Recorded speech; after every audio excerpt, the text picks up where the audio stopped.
Fantastic. All right. So we are starting the Environmental Advisory Council meeting for the Village of Ossining for March 4th, 2025. Chairperson Schlott present. Katie? Katie Alberti, member, present. Tadro, member, present. I am Danielle, a consultant from Nelson Pope Voorhees. Corporation Counsel Stuart Kahan. Trustee Patrick Yost. All right, wonderful. So we are all here. We are going to be discussing the tree ordinance tonight. So I know we had some comments from Trustee Yost, and Trustee Yost, you are now our liaison I to the am. Board of Trustees. Yes. Welcome. No, no good deed goes unpunished. I know. How dare I pay attention? That'll learn you. Yeah. Well, we're very happy to have you. This afternoon, I looked at my email and went through the comments, and I decided, in the interest of maybe saving time today, I would comment to Danielle's comments, and I had some thoughts. So I attached them to the email and sent it back. I don't know if people got that. Yeah, I got your email. I just didn't have a chance to look at it before the meeting, but I did see that you had some comments. So I would be happy to open the floor to whatever your comments might be at this time. So Katie, yeah. Shall I share my screen, or perhaps, let's see. Full screen. Never mind. All right, if I can, I'll share my screen. Got it. Okay. And if there was a draft of something sent out, if somebody could send it to me, that would be great. Because I don't think I see it. Yes, I will forward you the email. Thanks. Okay. So let's see if I can. I didn't address everything. Let's see. What I did address primarily, one of the big issues was, I did look at some definitions of trees, but let's hold off on that. One of the big issues was tree warden versus arborist. This may not be the one with my comments. Sorry. The one that I just opened has like Here we go. certain things circled and Yes, this is what I want to show.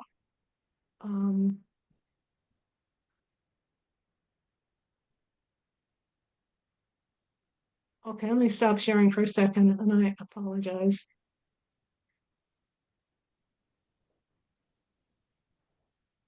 Close this, reopen it.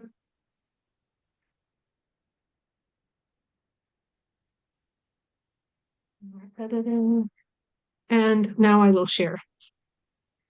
So the issue of one of the issues that Trustee Yost put his finger on last time that we talked about is that the words tree warden and arborist are used somewhat confusingly and semi-interchangeably, but not really.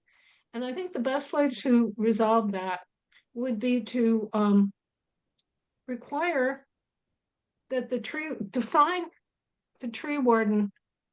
The qualifications to be the tree warden would be that one must be an arborist, because the word arborist actually defines a type of professional. The tree warden defines a role within the village government. So just as one might define a role as having to be filled by a professional engineer or a professional planner, let's define the tree warden as a certified arborist. This is my attempt at doing legal text, so I'm not sure if it's perfect, but it's just my stab. A certified tree warden, a certified arborist, a professional company of certified arborists appointed by the Village of Ossining Board of Trustees. And I checked to see what an arborist is. An arborist is someone who is certified by, there's a specific professional association that certifies arborists based on their education, and I imagine there's testing, so I think that would put us in a good position. do you think that would do you think that would address the question that we had about whether we would rely on a private company's arborist? Because I think that was something that also came up in this Yeah, that's a- conversation. Yeah. That's a different issue. Let me move down to that. Oh, no, But if for- it's a separate issue, do you want to finish the first one and then we can Well, do that one actually, after? it's a related issue. I'm just trying to find out where that is. So I would, and this came up in a number of places. So if we call the tree, if we make it necessary for the tree warden to be an arborist, that kind of takes care of the tree warden issue. Let me get down to the private, okay. Private arborist, where does that come in? Okay. I have that up right now. It's 248.8. 248, Paragraph A, excuse me, paragraph B1. B1. Notice of Okay. emergency removal shall be filed by the building department within 30 days of removal. The notice shall include a certification by a certified arborist explaining the need for emergency removal. The issue here is there are two scenarios. One is that the homeowner hires a certified arborist who acts on their behalf to explain why it was an emergency. I think that's not a bad idea. I think it's appropriate.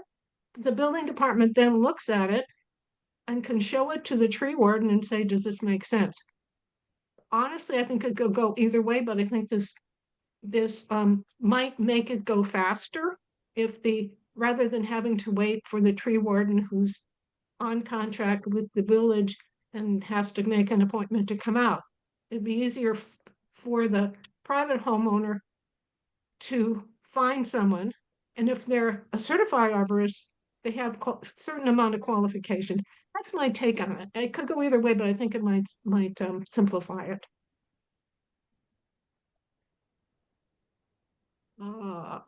Any thoughts on that? And again, as we go through, like tree warden, I think if we make the tree warden an arborist, we can continue to use that language, and it distinguishes between the person who's acting on behalf of the village and the person who's acting on behalf of the private citizen.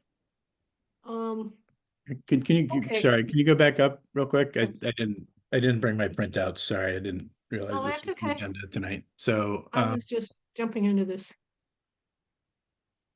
So maybe let's talk about this issue before I move on to some of the other comments I made. So it's really two things. One is, yeah, that makes sense, right? And so I think that, so my next question, so I think that makes sense, and it makes it easier for the homeowner, which in like a weekend situation or a holiday storm or something like that, like it kind of, if something happens, then that makes it easier for the homeowner, right? As long as they Mm-hmm. can do that. Now, if you go down, can you go down to D Sure. real quick? D, B, C, D. Oh, okay. So let me ask this question then, and this, I'm trying to help me understand some of Right. the some of the backstory to this. A dead, dying, insect infested or otherwise hazardous to certified in writing. That says the tree warden, so that means the village tree warden. Right. Would it be acceptable to be a tree warden or Well, a tree warden or certified arborist, right? And let me just ask that question, right? And so, I think we're trying to do is make, my suggestion is where we see tree warden, that is the village hired person. They're acting on behalf of the village. It could, if we do a certified arborist, they're acting on behalf of the homeowner.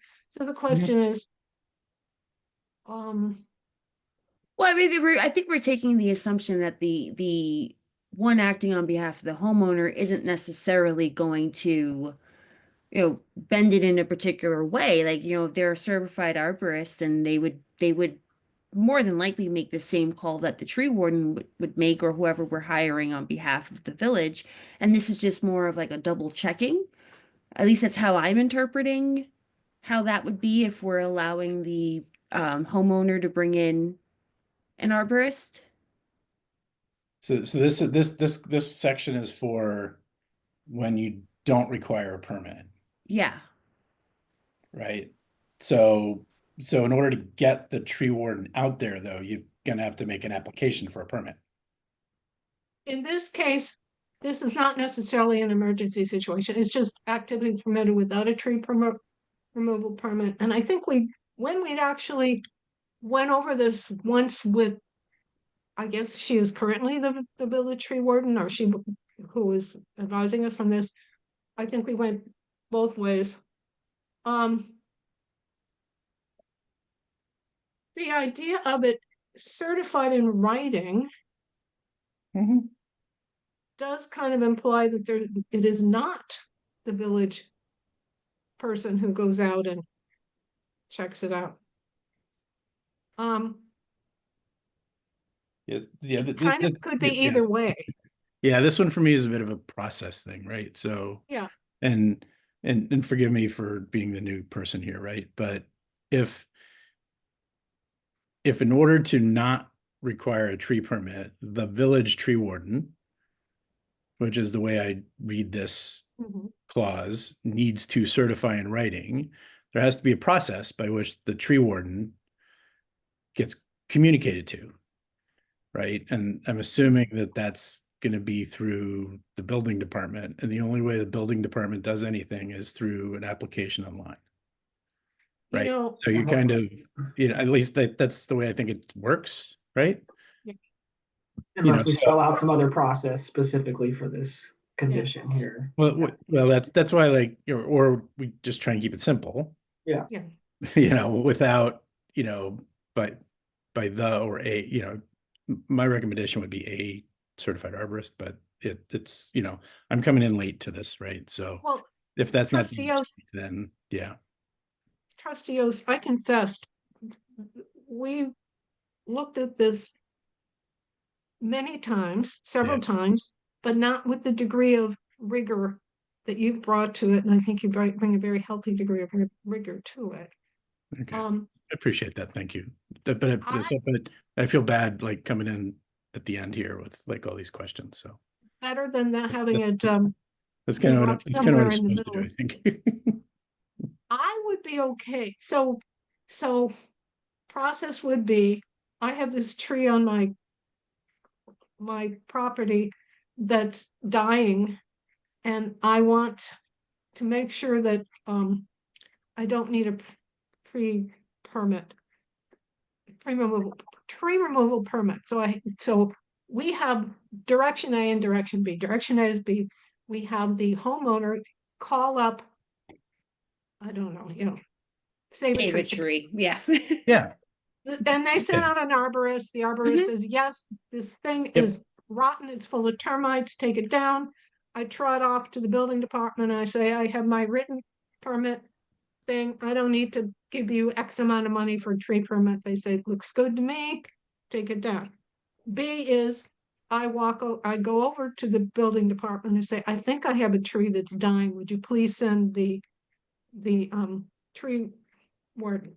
The village pays the tree warden to go out and look at my tree and then writes a letter.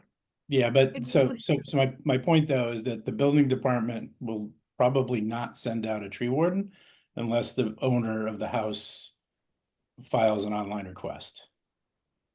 Right? They don't accept any applications for permits or anything unless it's submitted through the online system. Okay, Right? And so maybe that is the purpose, right? Like if somebody doesn't want to hire their own tree company, then they can, maybe that's one of the requests, like, hey, I need the tree warden to come out and certify. If you're willing to wait for the process, if you're willing to put it through the website, wait for them to come out to say that you don't need a permit, then go for it. But if you're going through a save a tree, that saves you the process of having to wait for that time. Yeah. And they will write out a report for you. We use Save a Tree for some of our tree care, and they'll write out a whole thing for you at your request to submit. So it's No, like I've had yeah. Westchester Tree Life do it for me, right? Like I Yeah. had like a tree that was aging and finally one year it just never bloomed. It was like totally dead, and it was the middle of July and it didn't have any leaves on it. It's Mm. kind of an indicator of a dead tree. So, So I think we should do one or the other rather than having both options open. but Language. actually, I would say you have both options, right? If the cost is definitely something people want to avoid and they want to wait, it's good to have an alternative. Yeah. Yeah, not one or the Exactly. other. Have them both available, but be willing to accept, Yes. because that's part of this question is, do we accept the private homeowners arborist? If we're willing to accept that, then that helps deal with that extra work or the double work that would come Yeah. if we're asking the tree warden to still look over the paperwork. That's in essence, it's kind of double work. Yeah, but they can, that can be We part can of do it, yeah. a complete Yeah. kind of thing. True, Let's just yeah. double check all the paperwork that came in and that was Mhm. notified or whatever, right? So So does that, I, Stuart, does this work from a legal, a perspective, that work language here? Sorry. It should. Okay. I also want to point out, folks, we don't have an appointed tree warden in the village. We have someone we contract with to serve as the village's arborist. So the whole idea of, this idea of the term tree warden, we have someone who is on a contract with the village as our arborist. That's her job. And I think, you might just even want to think about just taking out the term tree warden and just use arborist, because that's who the village has. We have a Okay. contract with an arborist. We don't, That would- in my time here, I don't believe the village has ever appointed a tree warden.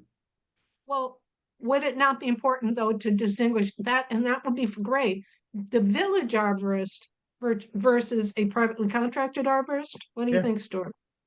Well, you just need the term arborist, and you can put somewhere in there that the village, if you want to put a definition, that the village, has a Yeah. certified arborist that they use. I mean, that's all. I just don't know if you need the term. When this came up, when I was reading all the comments, I mean, I thought everything could essentially be called arborist. And if you want to Okay. say that on certain occasions, you can accept the report of the homeowner's arborist, that's okay. But if you're asking, because with the idea of the tree warden, it's an extra step. It's not just having a contract with someone, then the board then has to approve the appointment of that person to that particular position. I don't know if you need it. I mean, you could just have, the board can have someone like a consultant. We have a planning Yeah, consultant. We have all these other consultants. This could be your tree consultant, so to speak. That Stuart, that's helpful. I think that would simplify it a lot, right? Can you go up to the top? Is there a definition for arborist? For No. tree, No, I think it's just tree warden. So you could. Just tree warden. basically There swing- is a professional, and you may want it in here, but there is a professional definition of arborist. I may have it open somewhere, certified by, I guess I closed it, let's see. Isn't that, was that one of the things that we wanted to, we were debating about defining last time, was do we want to have a definition for both arborist and tree warden to differentiate? But if we're just going to go with arborist, which I think actually after hearing what we're all saying, I think might be the better term. Yeah. And just do away with tree warden and just Yeah. say an arborist, whether it be the village arborist or the private arborist when applicable. I Well, think let me- arborist might be better, might cause less confusion. Let me cycle back to a much earlier discussion, and I don't remember her name, but she, I believe, was an arborist that is on contract with the village, who came and worked with us at least once. Jean And I think she Zimmerman, was pardon? Jean Zimmerman. Yes, she was very helpful. I think she did point out that I got the feeling, and I don't remember exactly where all this language came from, but I got the feeling she wanted to make a distinction between someone who was maybe looking out for the village's well-being versus someone who's just looking out for the homeowner's well-being. And that may be where we wound up with tree warden. And I'm not saying that we should hang on to the tree warden language, but there are some instances here where the the tree warden, however you want to call it, is acting as a direct consultant to the authority having jurisdiction, Yeah. to the, and actually, that's part of the tree warden's job, who shall provide recommendations to the approving authority on the tree removal permit application. And So sorry. that's a distinct role from that of the professional who's on behalf of the homeowner bringing Yeah. information. And I totally understand where that would be necessary, especially in like some of the larger applications, like anything that gets referred to Right. the planning board, Land use. Yeah. right? The land, or a land use council would need to have the village arborist, right? To opine, I would think, on that, right? Like, because I think, that kind of, that's similar to any other, like you said, any other profession that we need to just double check kind of some of this stuff, right?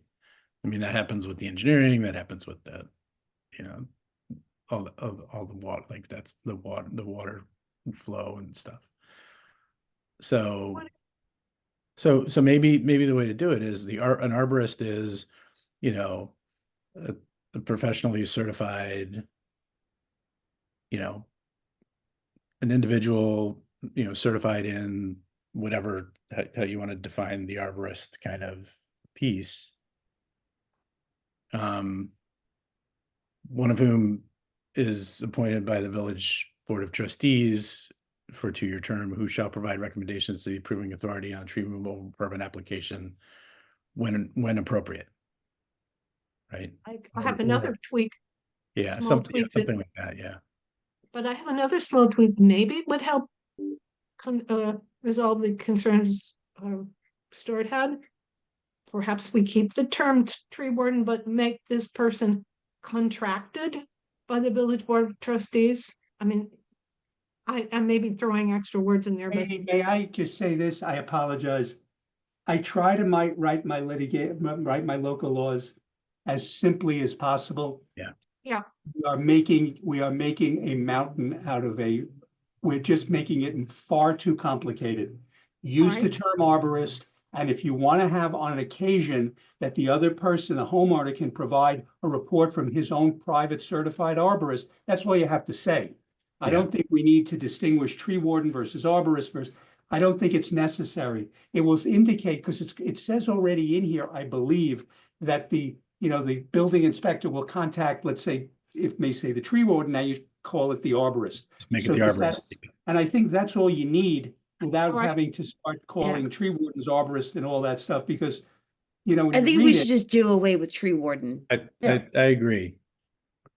okay, especially if you're saying that this is not something that the village is typically doing, that we're not technically contracting with the tree warden at this point. I think just saying arborist, because we're even saying that the tree warden has to be an arborist. Yeah. So, Right. just make it an arborist and then maybe, I'm with, I agree with you, Stuart. I appreciate that. I mean, yeah. the Well, thing is somebody will have this, to massage the language a little bit. Yeah. I'm looking at Ms. Zimmerman's contract with the village, which does actually refer to the term tree warden because it's quoting directly out of the code. But basically, what her responsibilities are in her scope: perform on-site private property tree inspections, generate report regarding advisability of removals, consult with homeowners on recommended replacement of tree species, inspect replacement trees, travel to and from sites, as well as the work for the planning or the building department. That's really what it is. And I think, and she's, if we have it as and her title is consulting arborist. If you want to call it that way, Katie, to make it simple, she's the consulting arborist for the village. That might be the best way to do it. To substitute for tree warden. Yeah, I think that might be Mhm. fine if you want Yeah. to just do it that way, Yeah. The only reason I would say this is you want to have a definition of arborist so that the homeowner knows who it is that you need. Yeah. That he might need, or she might need, or it might need. And that's, I think, basically, essentially what you want. Yeah, and wait, and then I think you also then in that, because consulting arborist is going to be specific to the village, you take out or professional company of sort of, well, no, I guess it could be, yeah, the professional company certified arborist, yeah, that's fair. Yeah, And I can go If they through choose- as If they choose well. the, Oh, the sorry. contract with a, Thanks, Danielle, that's right. You can Yeah, just- I can go through this as well and tweak it up a little bit and go through each place where Warden does show up. And I think at this point it's essentially the difference between the consulting arborist versus just plain arborist and removing Warden entirely. So Yep. we don't have to worry about tweaking it right now. I'm taking notes. So Yeah. anything we talk about, I will obviously revise and send back to you guys. The town of Austining refers to a tree expert in their code, it looks like.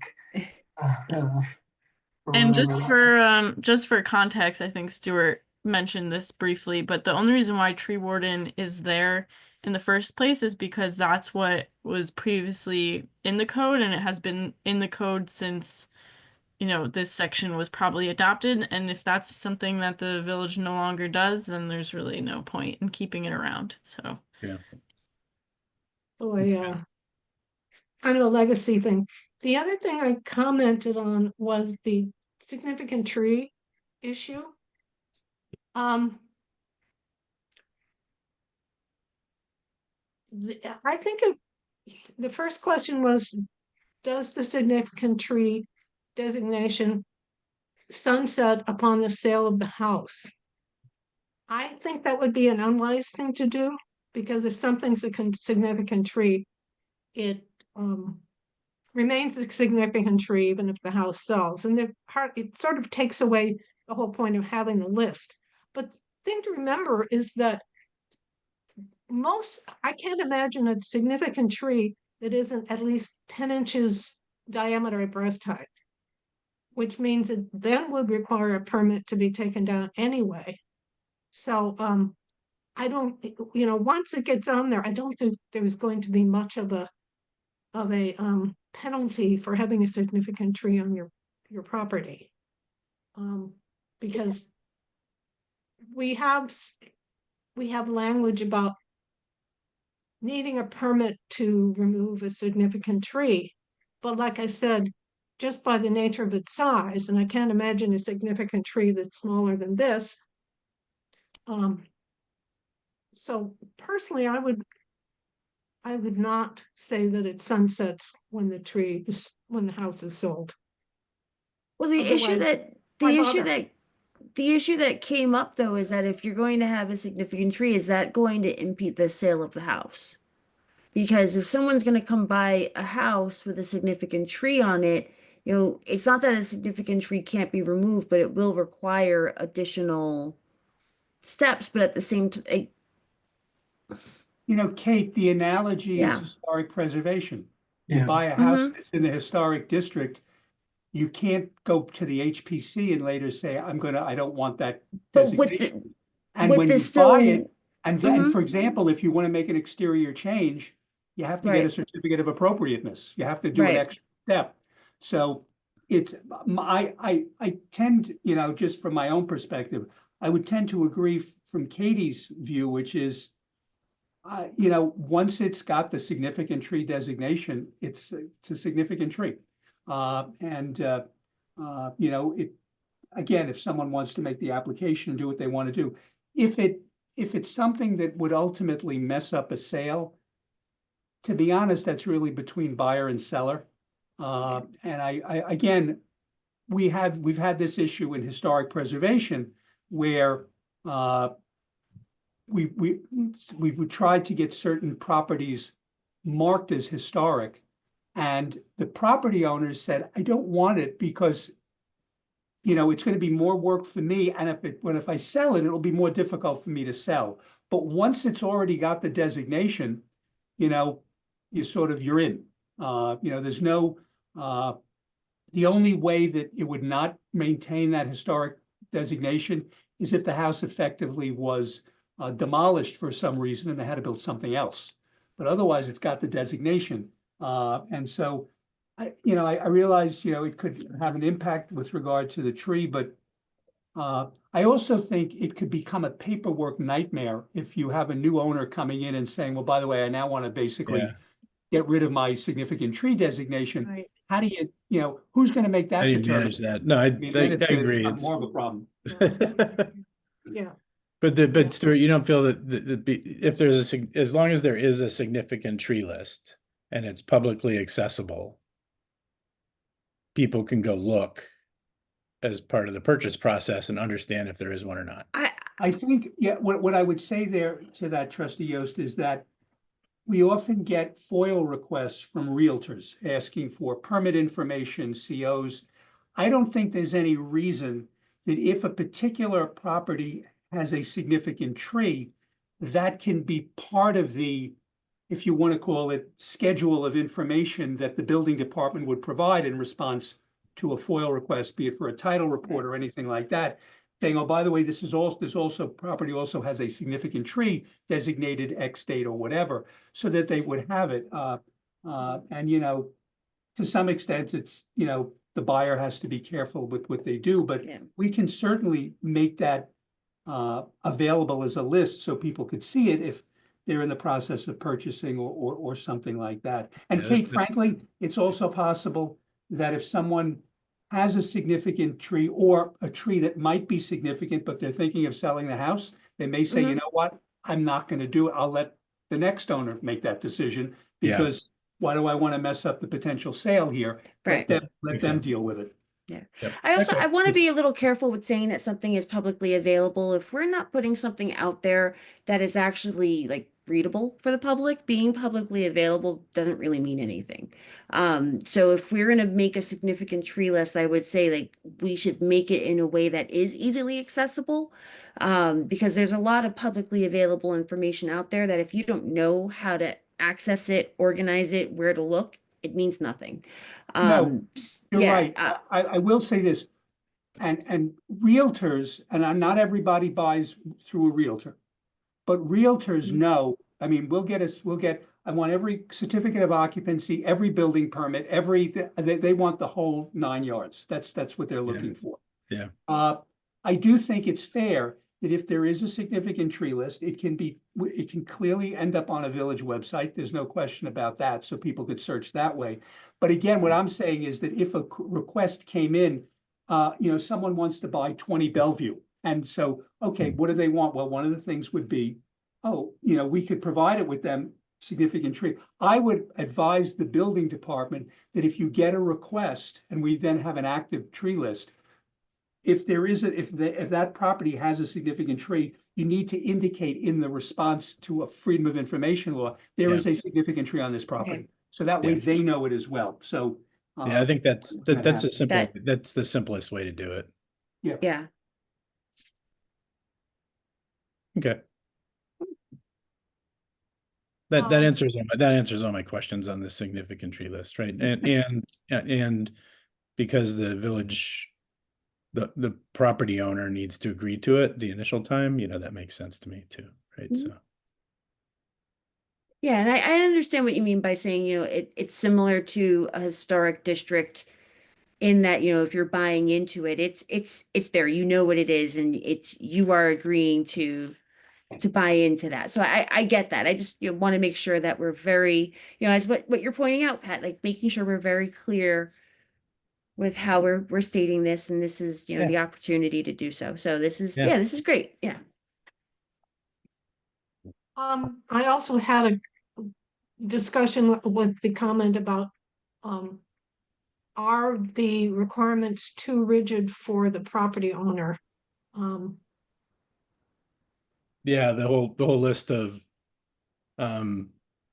decision-making criteria.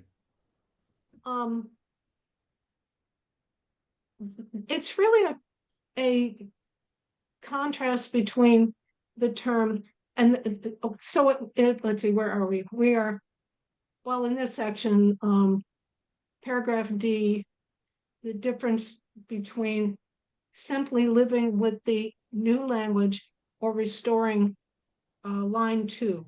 I'm sorry, which This section is- are you in? I'm in let's go up, oh, Oh, 248. Okay, 248.14, tree 248.14. removal procedures, down Okay. by, Got it. down Number by D. D. Okay. D. So the new language is determination by approving authority. In making the determination to grant with conditions or deny a tree removal permit under this chapter, the factors to be considered by the approving authority shall include but not be limited to the following.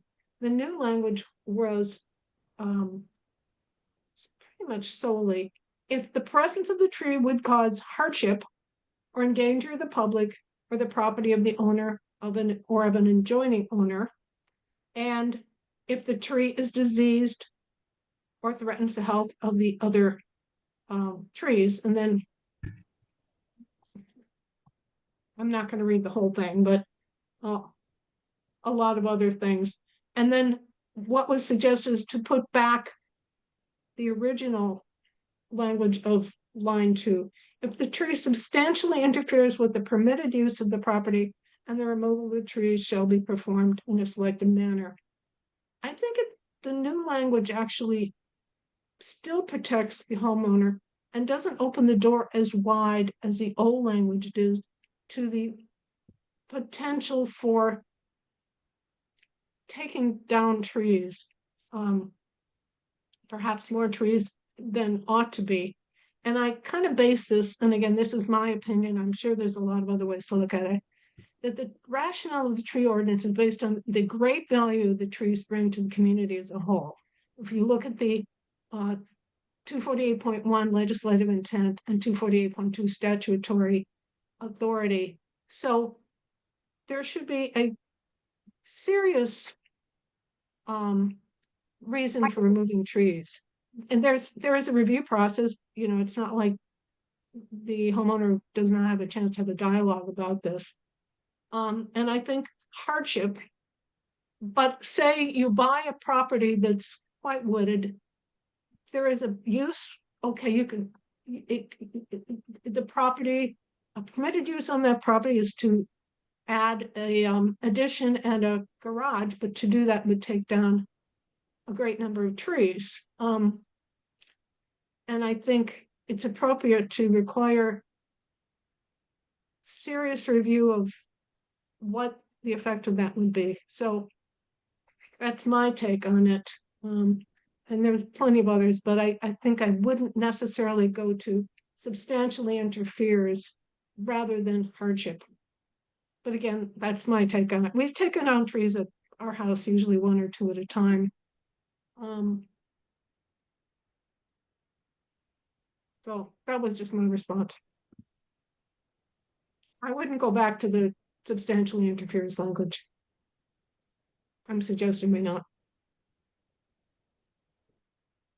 So, And so I guess my, and the way I read it was, if again, and I'm not sure what the legal, like I understand in a land use board, there are specific requirements in terms of how you make the decision or not, right? Like, so like in here that, and I don't want to start getting really complicated. It's like, but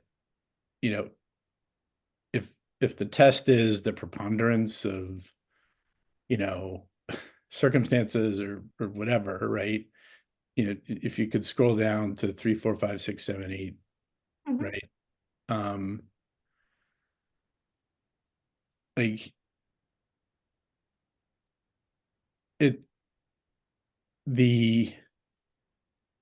deleterious, which is not a standard word.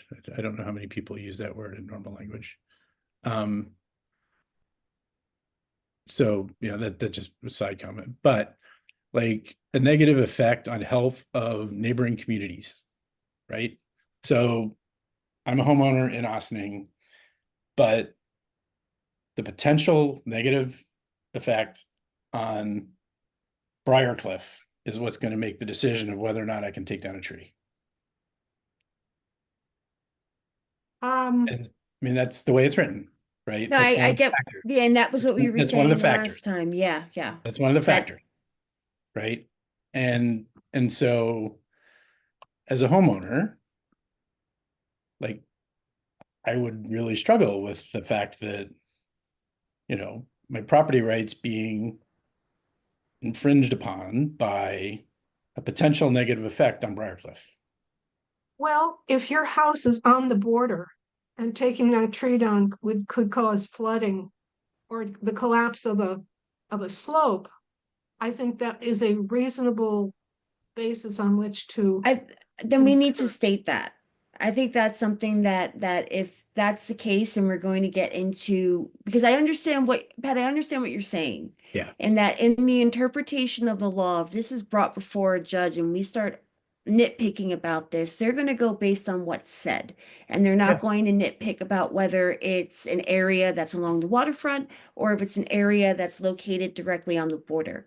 So if it's something where we're saying like the geography of where you're located is going to impact the, Briarcliff, we should state that specifically.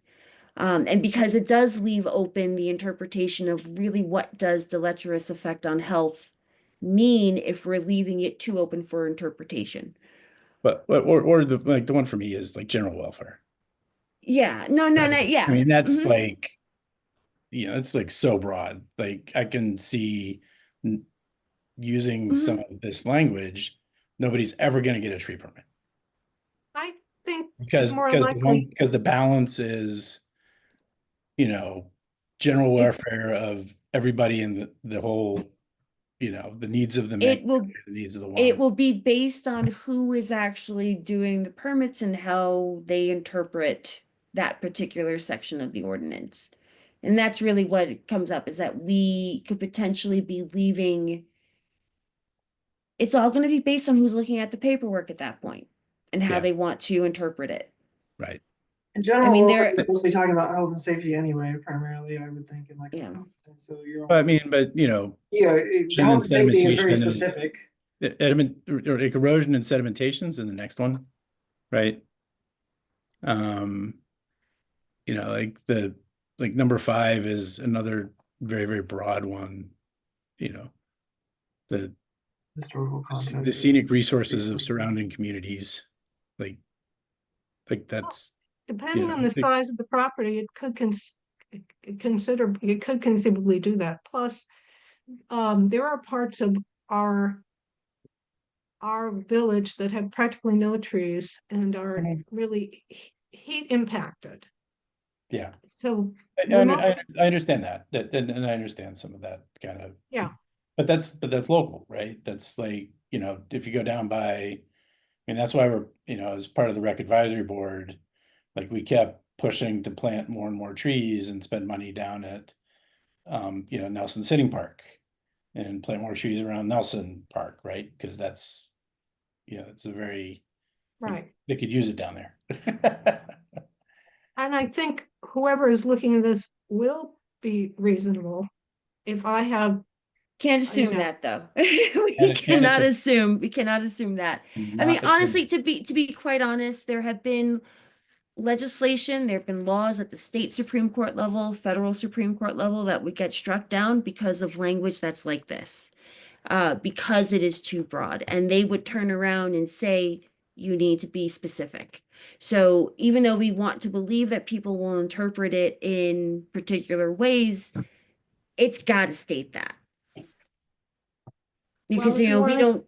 Mhm. But yeah, so like number 4, like to me that makes sense, right? Like especially like if you think over by, I don't even know what the streets are, but there's some Yeah. places where you may be outside of or close to the buffer zone of a wetland or something, but if you take out a whole bunch of trees, that is gonna potentially have an effect on the erosion, right? And then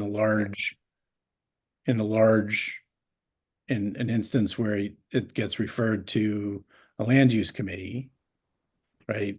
Having number 4 in there makes sense, right? Because you want to make sure that, it's not going to have a big impact, right?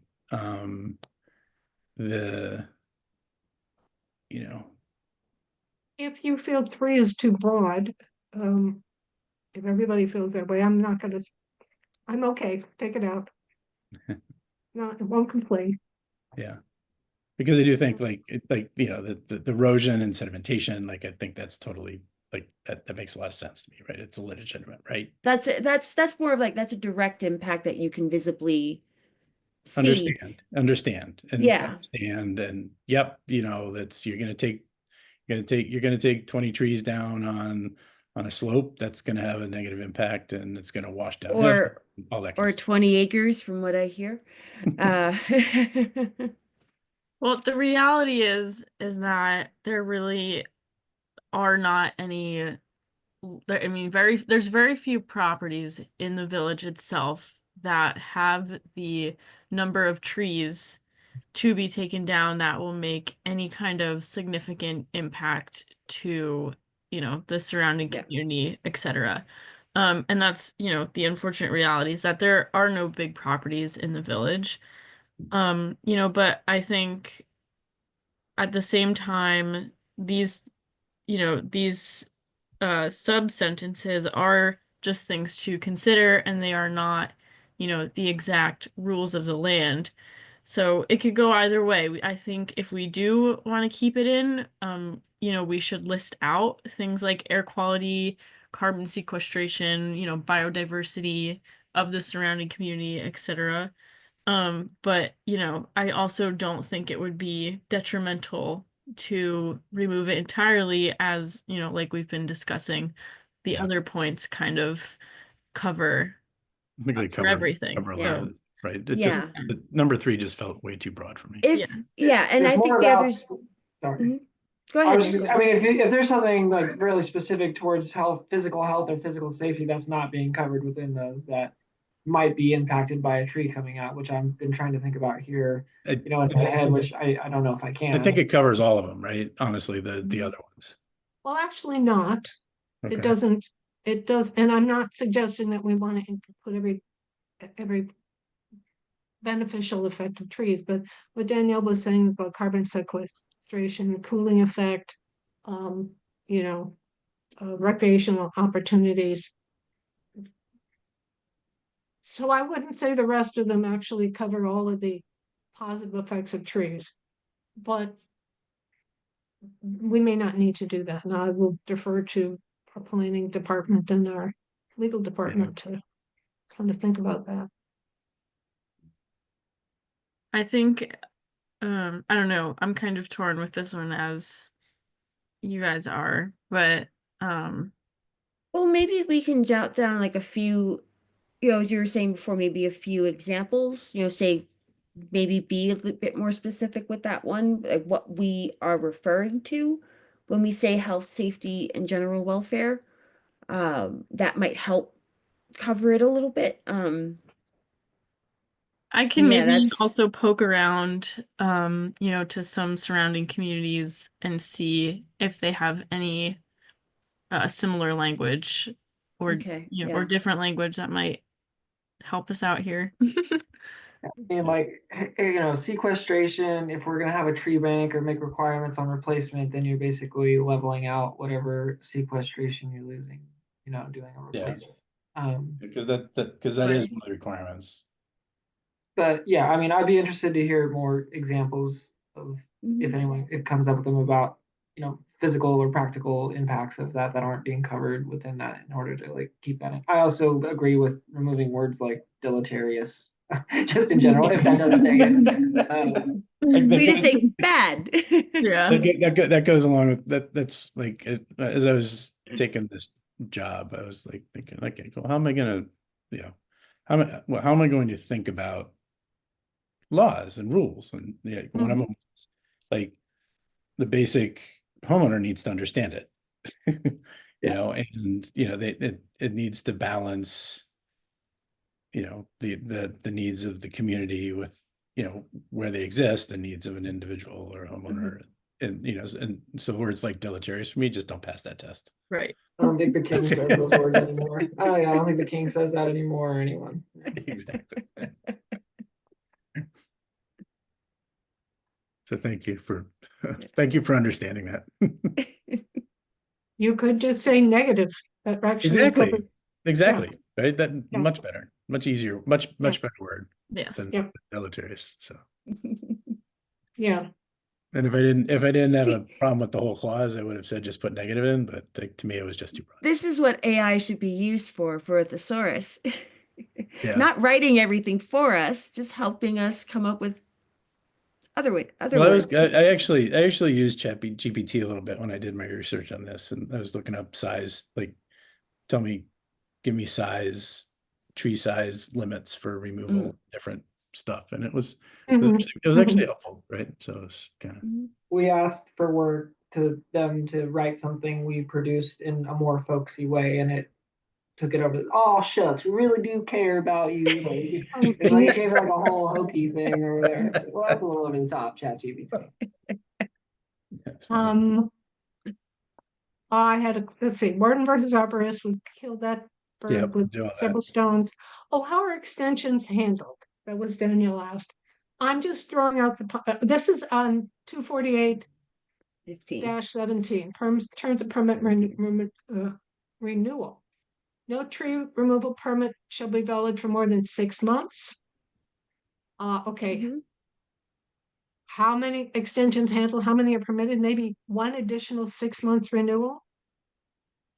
I think makes it a I whole think year? I think the only and you'll have to help me here in terms of what's allowed relative to site plan approvals for larger projects. Like how many extensions are they allowed for larger projects, i.e. I don't think they actually had I a limit. I think that was part of the yeah. problem. So as of now, there's definitely no limit on tree permit renewals, no limit on wetland or not removals, wetlands permits. And then I believe there is, I want to say there's a limit on either subdivision or site plan, but I don't remember off the top of my head. I'm searching right now. Yeah, So so I would suggest that for individual houses, right? Where you're not requiring a site plan approval, that there's a limit, like something like this, right? Like 6 months with maybe one approval, because someone may just have cash flow issues. But where the tree removal permit is tied to a larger project, and I don't know how to do that, it should kind of follow with the site plan kind of piece, right? Because So if how the long site, was that, like a year? I I think. don't, Like I when just don't know. That's my Mm. question, right? So like Mm. that's the, so like if someone's applying for a tree removal, like a site clearance permit in conjunction with like a clear cutting permit, excuse me, let me use the correct term. Mhm. Clear so cutting permit in conjunction with a site plan approval for, some mixed use property. Like they shouldn't have to and they get the tree removal permit, the clear cutting permit. And I don't believe they should have to reapply necessarily, as long as the corresponding site plan permit's still active, right? Just feels like rework if. I Okay, see what you're saying. Yes, like it's been a year, and I know you're still working on financing, and you still have to work through a couple of things on the site plan, on your site plan approval, whatever the building side of it. But now you got to go through the tree removal permit again because it's kind of clicked off, right? so I guess what you're saying is like, so like when we do the larger projects, like they have like permits that expire a year after, right? Or I forget the full term, but like Whatever. Yeah, I'm not sure what the term yeah, is. so I think it's a year that the permits last. But so are you saying like have it so that it automatically goes like with those permits? Once it's approved, it stays active as long as those permits are active? Well, that would need the planning department to opine on if that makes sense or. Yeah. yeah, I'm just- so I mean, just for context, how it works now is that site plan development, they're valid for 1 year. And then the board grants extensions for, they can extend up to a year again. And only up to 2 extensions should be granted. And then the total time of all said extensions cannot be the equivalent to more than 2 years. So in terms of the tree permits right now, I believe they're only 90 days, and then you need to come back and request an extension, which is really, I mean, not a lot of people have been doing that, at least in the recent meetings, but there was one point in time where the planning board was just wasting close to 30 minutes, 45 minutes to an hour, just renewing tree permits at a planning board meeting when it's really not necessary because, like you said, someone just didn't get around to it or there was a financial burden, etc. So, I mean, I really don't see an issue with with us making it up to a year because it's no harm to the village or the property owner, to keep a tree standing if it's not an emergency, if that makes sense. Yeah. Mhm. Yeah. So, Mhm. it would make sense to line up with the site plan renewals because they're going to have to go back to the planning board anyway. And, it would save the applicant time and money in that sense where they're not going to, after 6 months, they have to go just for a tree permit, and that could easily cost them $2,000 in applicant fees and the planning board fees, etc. So Right. I think in That's applicant's exactly what I'm trying to favor, avoid. yeah, That's Yeah. exactly what I'm trying to avoid. Right. save them some time and money from going back and going back. So I mean, I see no issue with making it a year, and then And then I maybe one extension? Because I know we don't want to keep getting into like allowing them to have too many. And I if too think many occur, not that you're gonna have land changes occur that quickly, but we start getting into that, if a tree grows and other things start to grow and all that. Let right. me poke at this a little bit. So it sounds like we have two different situations. One is the individual homeowner that isn't doing clear cutting and doesn't need site plan removal. And then I think the 1 year, 6 months and 1 year is perfectly appropriate. And then we have the situation where there's a land use permit and the planning board approval. Would it make sense to somehow make that totally in alignment with the rest of the approval process so they don't even need to come back in a year? Well, if they have to go through the approval process again, they're going to have to come back. Okay, I think they should come back regardless if it Okay. if that amount of time has passed. Okay. Like I said, Because- wetlands is even Okay. shorter, so Yeah. and it's for a reason. The building inspector and the planning department want to see why things aren't moving forward after approval has been granted. I think maybe one extension would be fine. I think 2 would be preferred as it lines up with the site plan if we're concerned Okay. about, the bigger Mhm. developers that might come in.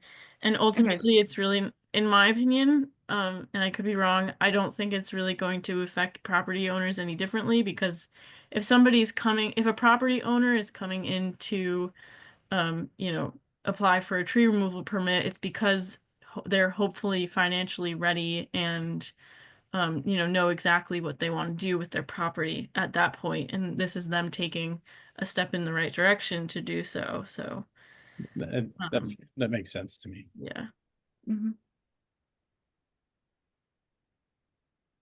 So can someone take a language of what that take a cut at what that language would be? Yeah. Danielle, you're gonna be playing with this to see what you can Yes, do. I will. Yeah, I'm going to certainly revise. I'm honestly just gonna word it very closely to what the site plan extension Awesome. wordage is right now. Yeah. Thank you. I think that's all I had. I had been looking at definitions of trees and my brain got tired. I think the various definitions all said, especially those that kind of delved into it, said it's hard to define what a tree is, but it generally has one single stem and a crown. And it's a plant that gets at least 13 feet high when it's mature. Tell that to the trees that have multiple trunks and intertwine with each other. Exactly. They feel very, very put out. One element that they emphasized was the fact that it's something that grows fairly tall, like I think the English thing said at least 5 meters. The American reference I looked at said at least 13 feet. I don't know if we want to put that in there or what, but I'm not gonna try to. fix Yeah, that. I think leaving it at breast height diameter and just giving a general definition. Well, we have to make sure the definition for tree is right, Yeah, but not yeah, not based on height. Yeah, I agree with that, right? Because, you know, and, you know, you know, it's not this is one of those where how can we make it easy for helpful for the homeowner to understand? And for me, the right answer was, the kind of like someone had suggested a handout, right? Which kind of has a very simple graphic on it, which is like, Yeah. this is a shrub. It's woody, right? Which is the first word in most definitions of tree, right? But it's, you know, it does or doesn't, you know, you have to look at this in order to make sure this is a tree, like it's tall, it's an oak, it's like, you know, it has to Well- be X inches at you know, 42 inches above the ground, and, you know, stuff When like it comes time to making the PDF and the imagery, you're going to be working with us to help put that together, because that is a great way of teaching the public about what a tree is. Right, because, you know, like this was me like doing my search in ChatGPT, like give me a list of all the woody plants, right? And it gives me like all this stuff which like doesn't apply to the tree removal process, right? So you know, like grapevines are woody, like, the whole 9 yards. So yeah, so that would be happy to help with that. Yeah, I think I agree. I think changing the language would just It's one of those, like, let's follow the open Stewart, a big can of worms. follow the Stewart paradigm of keep it simple, right? Yes. So Yeah. And Um, it's not like we live in a place that has banyan trees that fill up. Right. Trees although there actually- are some people up in Chilmark that have like bamboo, like those are- really, we really won't tall talk about the bamboo. fact that they have bamboo, Bamboo because is they shouldn't bad. have bamboo. Totally separate question, but it Totally exists. separate conversation. It exists, right? I walk by Yeah. it with the dog. Yeah. So, you know, or, you know, like what yeah. It's there. We won't say anything. As long as it stays there. Yeah, I haven't seen it go elsewhere, which is, and we've been up here for what, 15 years now, so. It's not like Japanese knotweed and how that's been moving. That's been pretty bad. Oh, Right. Yeah. yeah. Yeah. Gonna- So I don't have any other, or I don't have any additional comments from what Katie pointed out. I think you actually hit upon just about everything Thank from what you, we Katie. discussed last time. Well, the Danielle only- did a wonderful job of putting the. Oh, yes, yes. Ms. into Danielle, where- okay, thank you. She did a wonderful job. Got it. And so, and we'll take a look at the new cut and we'll read through it again and see if there's anything that pops up, and Yeah. so, And if you Yeah. guys, you know, if you didn't get a chance to review it before this meeting, that's obviously totally okay. Feel free to email me with any kind of comment, question, revision, anything. yeah, I'm gonna hold off until the next iteration, so. Yeah. Yeah. Sounds good. And the only thing we didn't touch on that we might want to just very quick was the process of declaring a significant tree. That I think we're still and- kind of trying to figure out. Yeah. And what we Yeah, want that to look like. I mean, in terms of language, I'm going to leave it for now. And the process, you know, we can discuss at a later time. You know, maybe that can be a part of our educational portion. But I guess just something to think about. Yeah, I think maybe on the next meeting, maybe that's something that we Yeah. can just make sure we tackle and get something outlined for that. So at least we have a process for it. Even if we don't have trees to add on it, we at least have Right. a Yeah, process to put in there. for sure. Yeah, that sounds good. Maybe if we had examples of I'm sure that the idea of a significant tree list is something that we adopted from other municipalities. It'd be Yes. interesting to find out what they do, what kind of significant trees they've got. Yeah, and it's kind of similar to the like payment in lieu of parking programs and the fee in lieu of recreation programs. So, you know, I'll do some digging and see what those processes are like. Okay. But other than that, that was the only last thing that I just wanted to raise. So You Oh, want me to that was the one sorry, went back to my chat history. Hydrangeas are actually woody plants as well. yes. I don't think They're those are short. very common. Cut down all They're the short hydrangeas. I know, because my hydrangeas are really wide. So, You need a They have permit for lots that. of They have lots of stems. yeah, they do Danielle, that. do you want me to send you the markup that I just did? Yeah, sure. That'd be great. Okay. There was one other issue I wanted to bring up, but for interest of time, I am going to send it as an email, just give you a quick rundown, and it is related to trees. I got word that AMD is planning on clear cutting 20 acres of the property, and people are very upset. So I will send an email. I don't have all the information. I only just found out about it the other day. But I've had a number of phone calls and a number of emails and a number of letters being written. So I'm actually going to write up a letter that I'm going to send on behalf of the Village EAC. If you want to sign on to it, if you want to write your own letter, and I'm actually in the process of looking for the SECRA review that they did for the Board of Ed because it's a school property.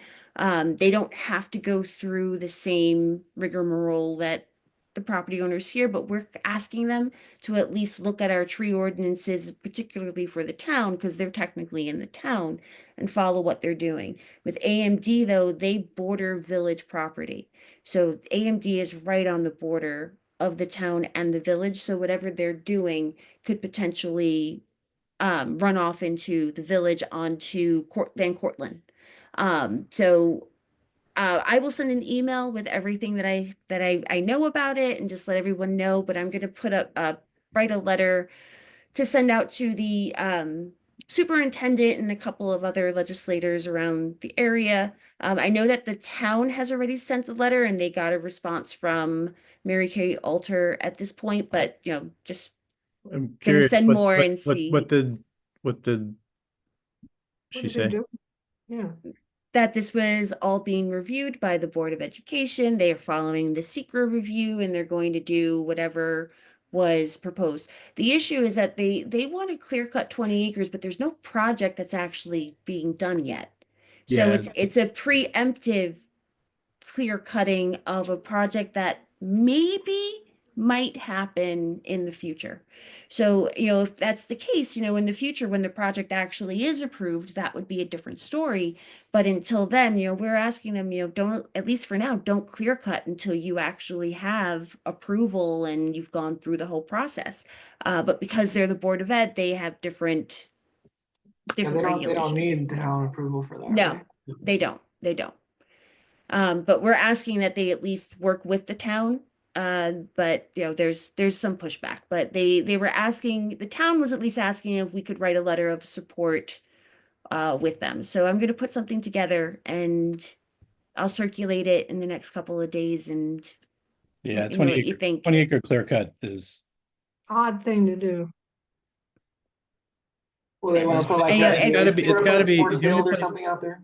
yeah, the only Say that place again? they can do it, it has to be the land like in left field of the baseball field that's out there, right? Yeah, It's yeah. got to be that strip. And if I remember, because I actually spoke up a For couple times at the meeting. parking lot or something, or It's, driveway. like potential another field. Yeah. Oh, that Or was the other sports- thing that was a saying, sports yeah. field, yeah. They wanted to build another sports field in addition to the building, and it was the sports field that was like, well, you didn't, that's new. But yeah, so I'll circulate a letter in the next couple of days and we can go from there, and I'll talk to the village environmental advisory committee, and I'll be in touch with Donna Sherritt on the planning board as well. So I'll follow up with everyone. But I'll send an email to follow up because I know, like, for time, I don't want to focus too much on this, especially because it's out of our technical jurisdiction for what we're doing. But yeah, but other than that, I'll send a follow up. I appreciate it. Sounds good. Yeah. And just to put it on your radar, we do have two items. One of them, 229 Spring Street, is going to be on an agenda hopefully next month, if not Okay. sometime soon, for LWRP consistency. And Trustee Yost, just for context, I don't know if you're aware that this board does LWRP consistency reviews for properties that lie within the LWRP area, which is basically Route 9 and Everything west of Yeah. Route 9. So Everything west of Route 9 to the waterfront. yes, so it's basically a review on if and how it will affect the waterfront and surrounding environment. And then we have another one that is not in front of the planning board, but is still going through because it's village property, is a multimodal transportation hub. That I believe will be on the next agenda, and again, if not the next one, the one Finally. after that. Yes, it is Finally. Oh my goodness. finally These projects are moving finally forward. coming. Oh That's my actually, that's God. actually on the legislative agenda tomorrow. Yeah, for tomorrow. Okay, So if God. it, if, For the, if for the everything, village to name itself the, yes, I forget what the formal term is. the lead agency. Lead So agency. Okay. Yeah, I remember when I was part of the comprehensive plan, whatever it was at this point, like 6 years ago, that was one of the big suggestions to kind of like ease congestion and ease Mhm. parking Yeah. issues, and just like that's like the linchpin of making huge changes down at the. yeah, it's down at the actually website. a really, really cool project. I'm and- excited. And I'm yeah, excited to I see. believe there's information about it on the village website, and there's like Mhm. renderings and stuff, but it's cool. It's essentially a very nice parking garage, but towards the back there's going to be e-bike rentals that go right onto the Mhm. Croton Trail, and it'll be good. So That's gonna be Yeah, at the it's- Brandreth lot, right? yep, Yeah. yeah, that village owned Mhm. lot there. Yeah. Yeah, So exactly. Like the one that's already a parking lot, Yeah. Mhm. right? And Oh, that's so great. basically, yeah, it's already a parking lot. So but essentially kind of build up a couple stories, and then if it's done the right way, you can make the top level with the aqueduct actually, right? Mhm. And so you can make like a nice space up at the top there. You can have like, tree plants or trees or grass or like some sort of, I it's think all right now it's all they're shady. proposing, It's all shady, yeah, right? But it's yeah. you can do some kind of creative stuff to. I think right now they're proposing maybe a mix of green roof and solar. I'm not entirely confident. Yeah. But yeah, hopefully I'd I have to no look to doubt see- that it will I pass have to look through to see if tomorrow. solar Yeah. makes any sense. Yeah, I can't remember if it was discussed during that, but I know that they had been discussing different options for like a sustainable building and doing Yeah. all sorts of cool stuff with that. So I'm very excited to see what they've come up with. Yeah, that's gonna be Yeah, cool. it's a cool project. So Yeah. Very All cool. right. Couple years Hopefully of next couple years agenda. of transition downtown, but at the end, I It'll be worth it. It'll be firmly good. believe it will emerge much better. Place for the tourists who are coming to the Sing Sing Prison Sing Museum. Sing. Park. Which just broke ground from what I understand Oh. in this past week. So that's all great. I know, I didn't find out about that until like an hour before the thing. It's like, Wow. I only found out about it today. I'm sure emails were sent out, but I missed it. But all right. All right. So I believe that is everything for tonight. I think that's so. All right. All right. All right. So Okay, Well, I then don't know. letter You're the K. agenda holder. Well, it's not my job to say you have everything. Make sure you put in the letter that you don't want, the clear cutting will have deleterious effects on the, Well, use that word, it'll scare the shit out of them. Excuse me. I'm gonna try to work it into my life daily now. On St. Augustine Cemetery right next to it. So, Oh, that was the other issue that was brought up to me as well. So I'll make sure to put all of that in the letter as well. awesome. All right. So this is the end for the Environmental Advisory Council meeting for March 4th, 2025. Meeting adjourned. Have a good night, everyone. Thank you. Thanks, everyone. See you next everyone. month. Good Thank night. you. Aye.